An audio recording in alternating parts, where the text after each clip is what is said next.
That's sort of the plan.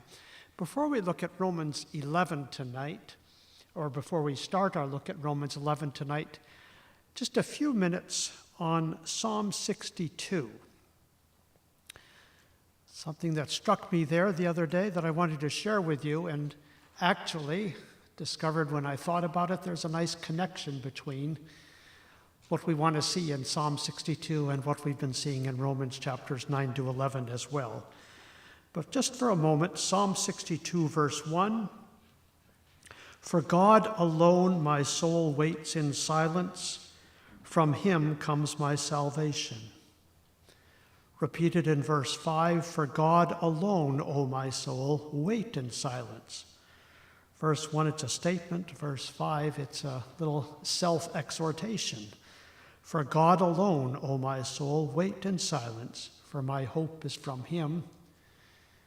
King James Version, if you will permit, my expectation is from him. We read these verses, and I've read them many, many, many times, and then all of a sudden something about them strikes us, and it just struck me that as I was reading this psalm, that I am awaiting an email, which, not to over-dramatize, but it will have a significant impact on my work over perhaps an extended period of time. And I'm not unique in that regard. There are times in all of our lives, maybe in some of your lives right now, when we're eagerly awaiting an email, a text message, a phone call, a letter, and that response may considerably affect our lives. It may be, we like to think that we're in control of our own lives, and sometimes we boast as though we were, and yet we are not. And there are these times when it's really brought home to us that much in our lives depends on what that doctor's report is going to be. What response I'm going to get to that application to get in for this job or to get into this school. We have applications, we have examinations that we've taken, and we're waiting eagerly to find out how we did on that, and it's going to affect our lives considerably.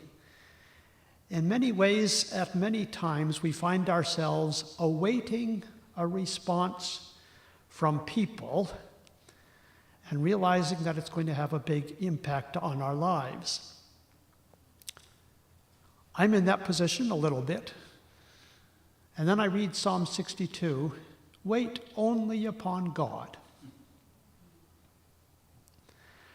And it struck me that, and we've been seeing this in Romans 9 to 11, we live kind of on two levels.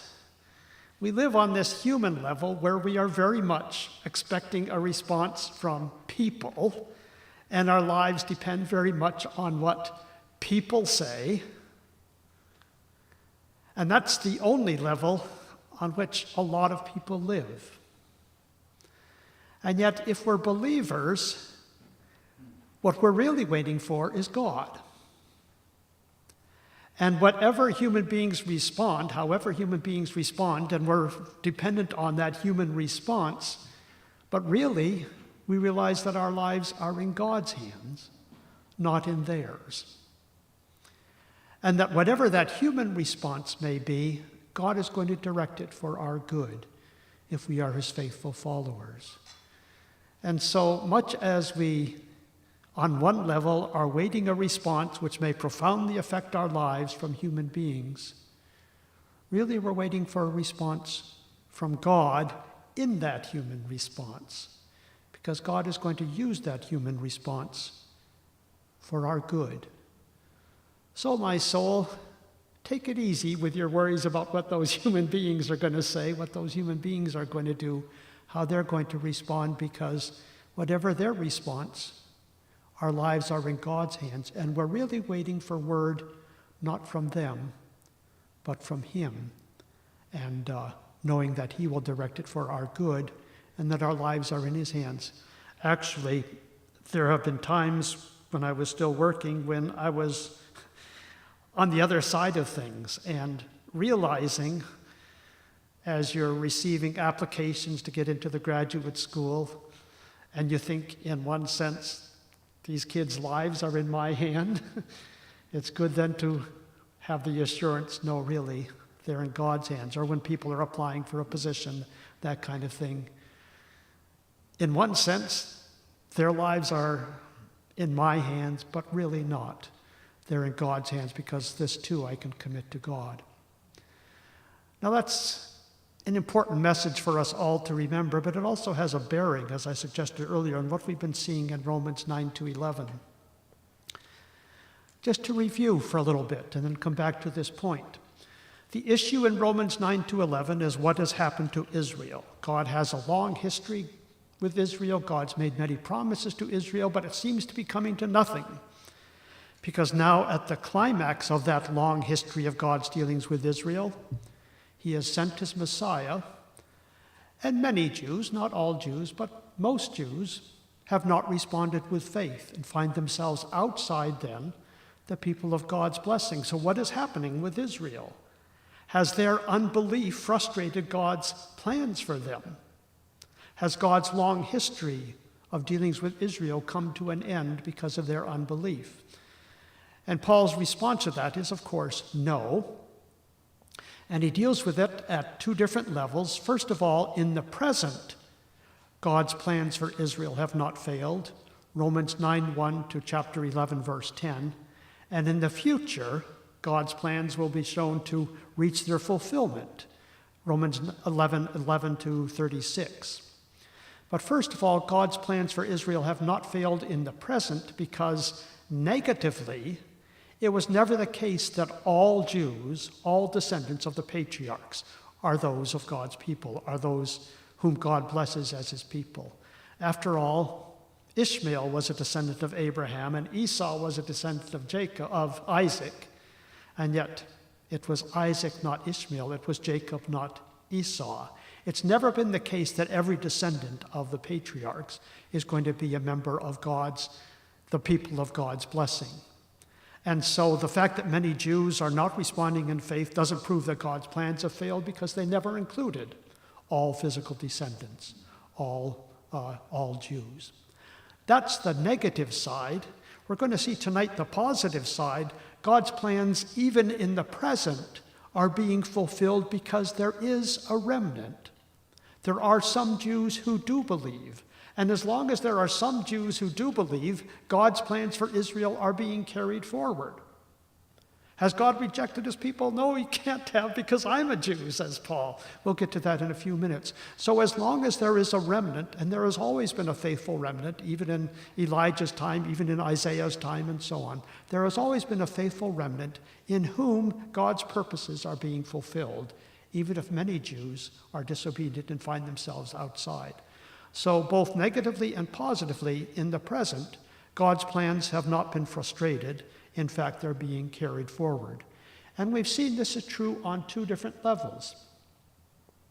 On the divine level, some Jews are part of God's promises, receiving his blessing, part of his promised people, because they are those whom God has called.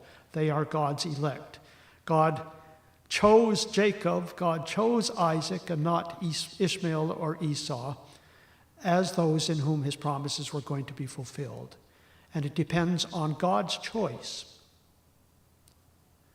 But it also depends on the human level, on human response, because those Jews who find themselves outside are not on the one level, those whom God has called, but on the human level, they are those who are disobedient, whom God stretches out his hands toward them, but they turn a deaf ear to him, they turn their back to him.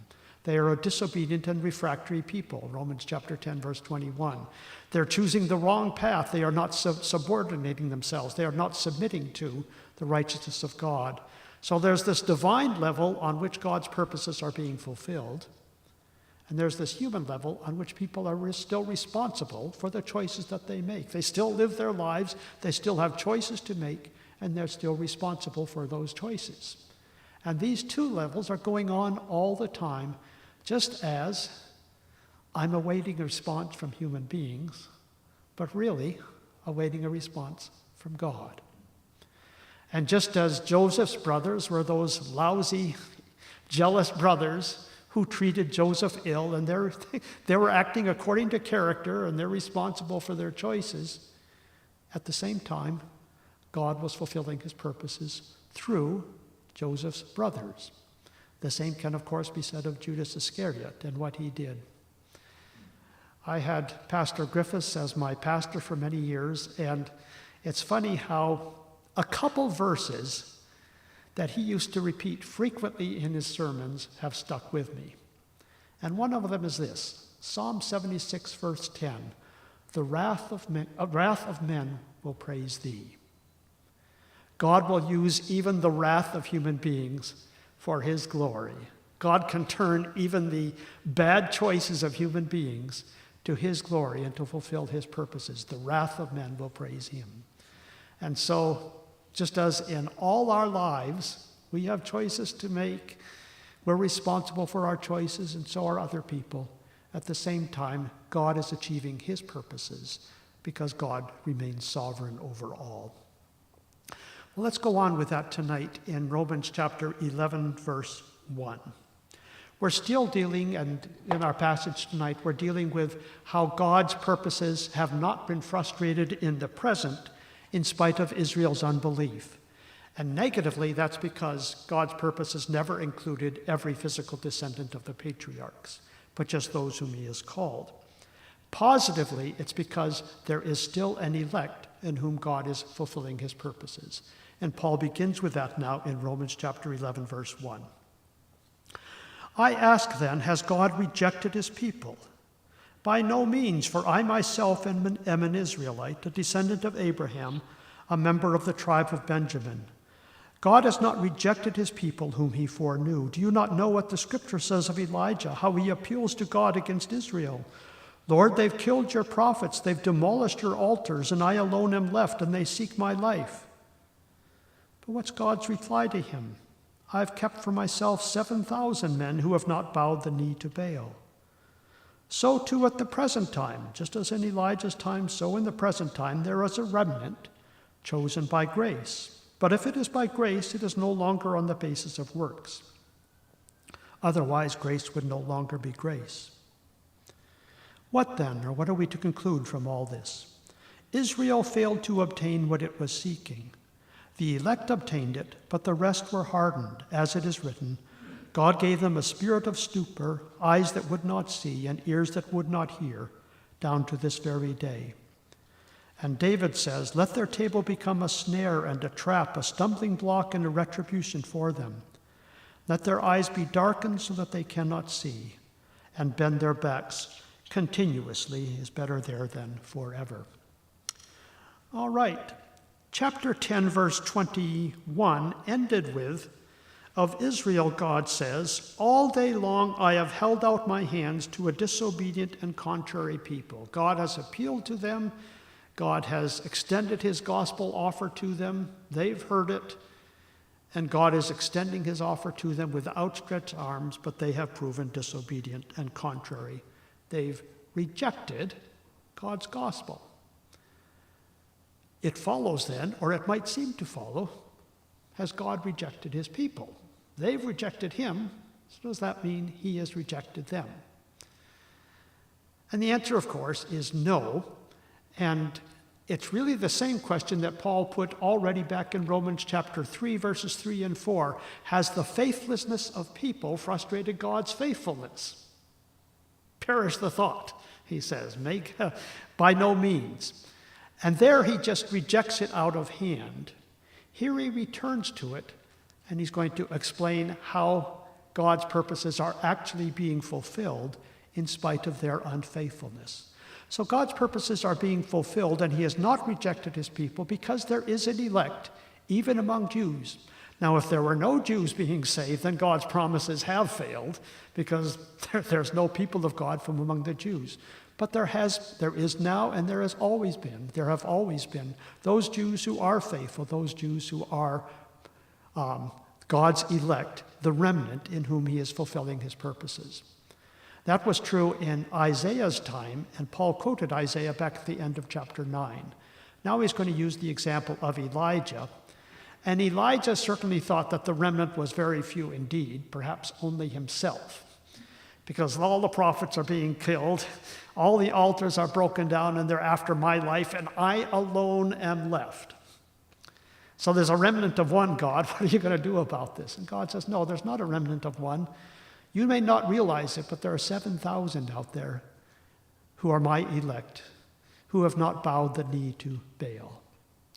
7,000. And I like a comment that Calvin makes on this verse. Do not let us lightly assign to the devil all those whose godliness we do not openly see. Let me repeat that. Do not let us lightly assign to the devil all those whose godliness we do not openly see. Just reminding us that we don't know people's hearts. And we may think we're the only ones left. All those others out there are godless, ungodly, fighting against God. And yet God may have among those whose godliness we do not see, those who are nonetheless his people. And we must not be judging other people as though we can see their hearts. God alone can. And God saw in Elijah's day that there were 7,000 whom he didn't know about, but who were faithful. And that may be true in our day as well. And it's not for us to judge. So no matter how many Israelites are disobedient, and no matter how much it looks as though God's purposes have failed, God has kept a remnant faithful to himself, through whom he is accomplishing his purposes.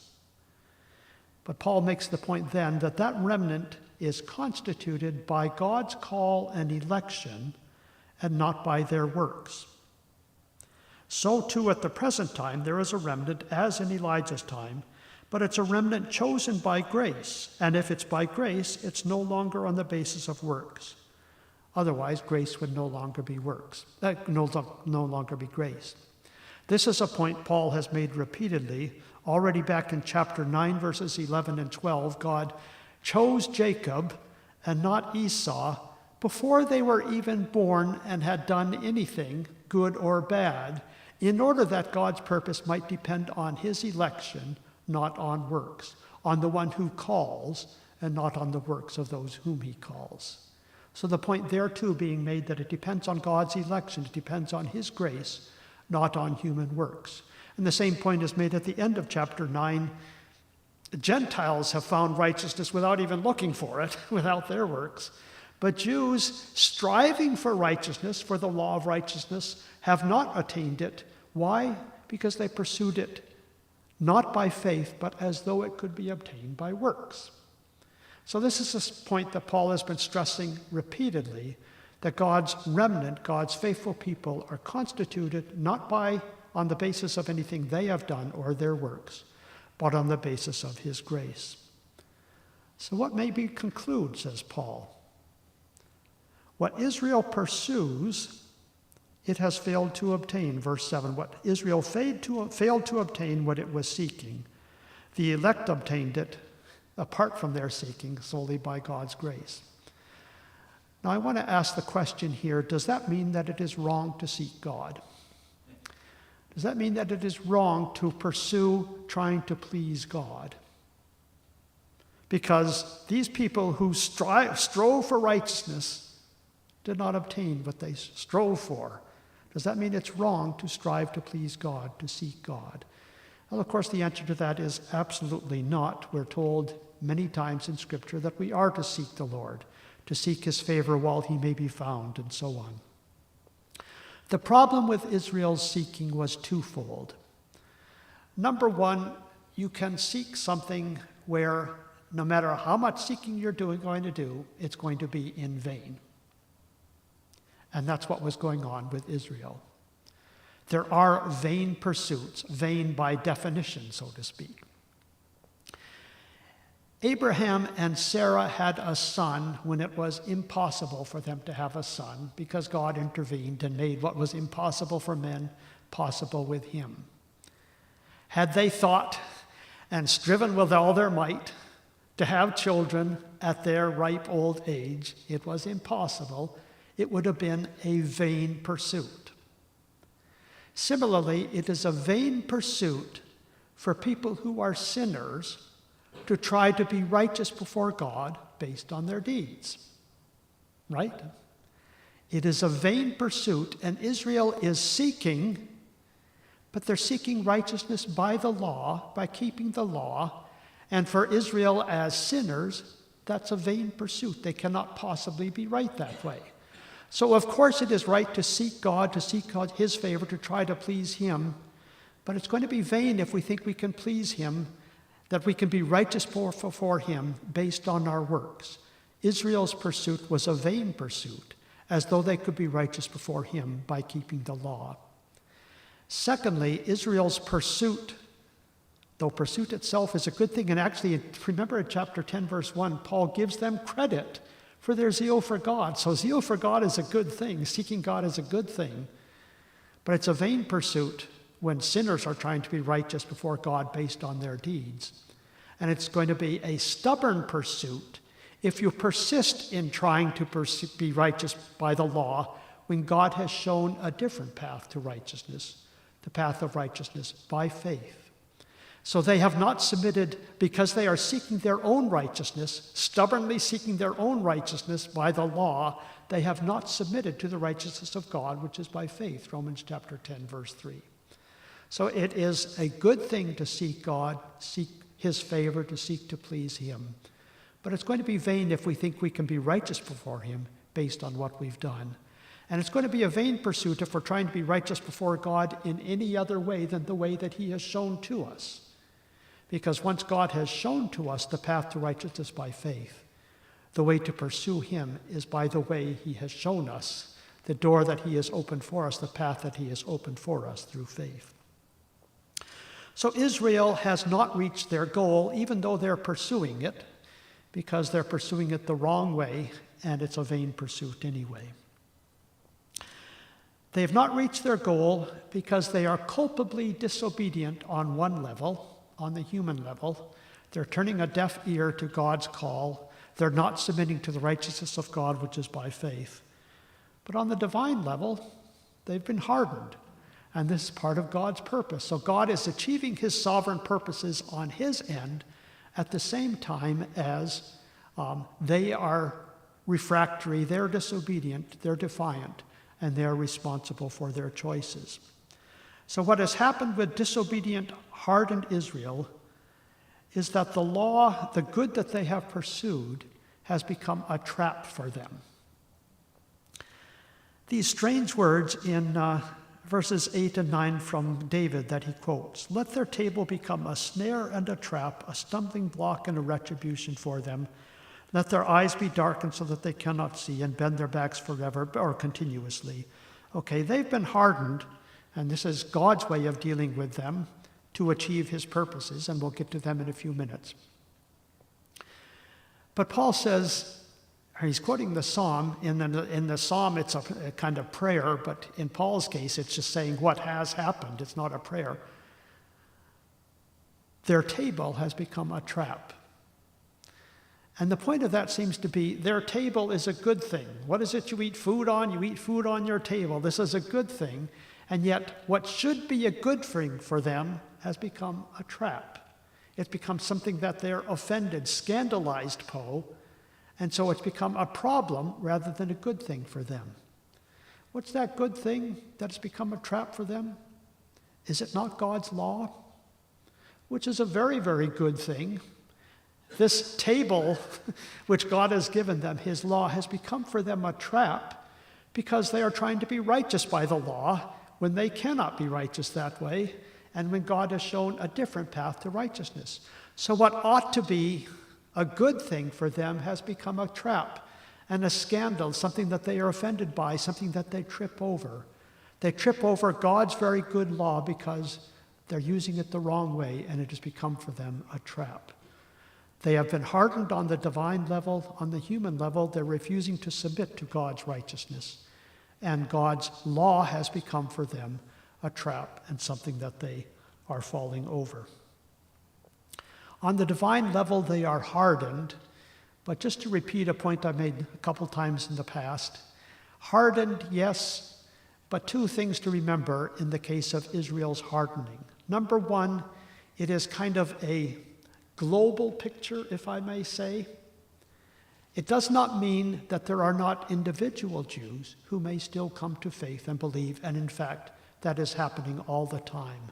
So though there is a hardening that has happened to Israel as a whole, and not many Jews are responding, that hardening does not prevent some Jews from coming to faith and believing in the gospel. And the other point Paul makes very clearly in the passage that lies ahead of us, this hardening is a temporary hardening. It's achieving God's purposes in the present, but it's not meant to be permanent. And even that global hardening of Israel, which means that most Jews are not believing, is just a temporary thing. And globally, God's going to show his mercy on Israel as a whole. And we'll get to that later on. So let's just pick up verses 11 and 12, and we'll finish with them tonight. And I'm not really going to deal with them exhaustively, but just to show where Paul's argument is going to turn at this stage. God's purposes have not failed in the present, chapter 9, verse 1 through chapter 11, verse 10. And God's purposes for Israel are going to be fulfilled in the future, verses 11 to 36. But we'll just start on that tonight, verses 11 and 12. So I ask, did they stumble in order that they might fall? By no means. Rather, through their trespass, salvation has come to the Gentiles, so as to make Israel jealous.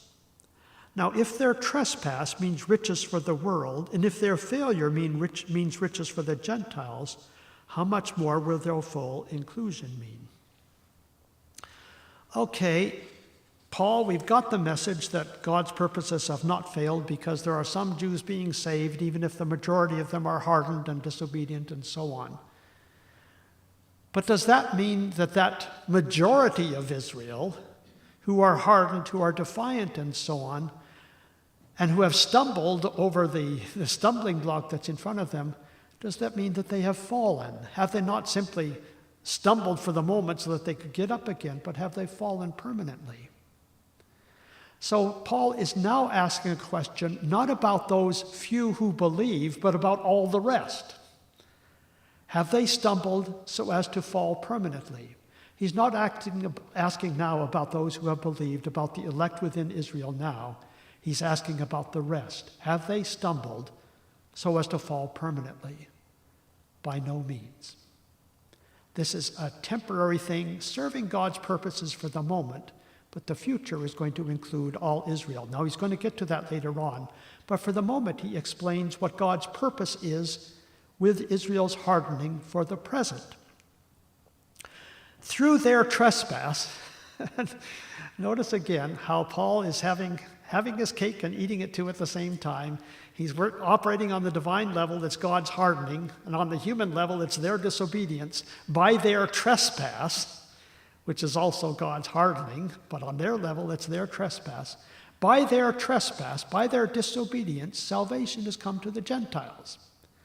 So Israel's resistance to the gospel has meant a good thing in God's purposes for the Gentiles. Now, Paul doesn't explain how Israel's hardening, how Israel's resistance to the gospel has brought good news and salvation to the Gentiles. And there are different proposals out there as to what he might mean.